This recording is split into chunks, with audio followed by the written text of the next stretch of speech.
Hi friends, welcome to Bhanu lifestyle. இன்றைக்கி நம்ம என்ன பார்க்க போகிறோம்னா ஃப்ரைடு சிக்கன் கிட்டு வாங்கியிருந்தேன். குக்குடு ஆப்பில் போய் நான் ஆர்டர் போட்டு வாங்கியிருந்தேன். 1/2 kg போன்லெஸ் சிக்கன் எடுத்திருக்கேன். நான் இதில் ஓப்பன் பண்ணி பார்த்தால 2 பேக்கெட் பவுடர் இருந்துச்சு, ஒரு சின்ன பேக்கெட்டு மசாலா பொடி இருந்துச்சு. நான் அதில் ஒரு பேக்கெட்டு நான் அதில் போட்டிருக்கிற மாதிரியே நம்ம பரட்டி வச்சுக்கலாம். நான் 3-4 மணி நேரம் பரட்டி வச்சு ஊற வச்சுருந்தேன். கொஞ்சமாக நான் இஞ்சி பூண்டு பேஸ்ட் எக்ஸ்ட்ரா போட்டிருந்தேன்.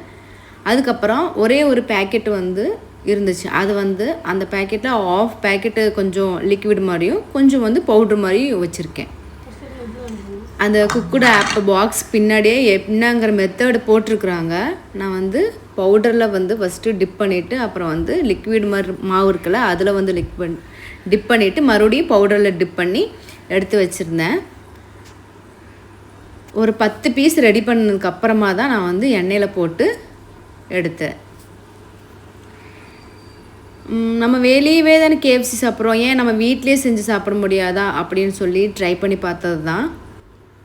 நம்ம வீட்லேயே குழந்தைகளுக்காக நம்ம கையால் செஞ்சு நம்ம கொடுக்கும்போது அது இன்னொரு ஹாப்பினஸ் தான், ஹெல்த்தியாகவும் இருக்கும். நீங்கள் கண்டிப்பாக ட்ரை பண்ணி பாருங்கள். அதில் கொடுத்த பொடி நம்ம மேலாவது போட்டு சாப்பிட்டேன், ரொம்ப சூப்பராக இருந்துச்சு. இந்த மைனோஸ் நான் ஏற்கனவே வீடியோ போட்டிருக்கேன், கண்டிப்பாக போய் பாருங்கள்.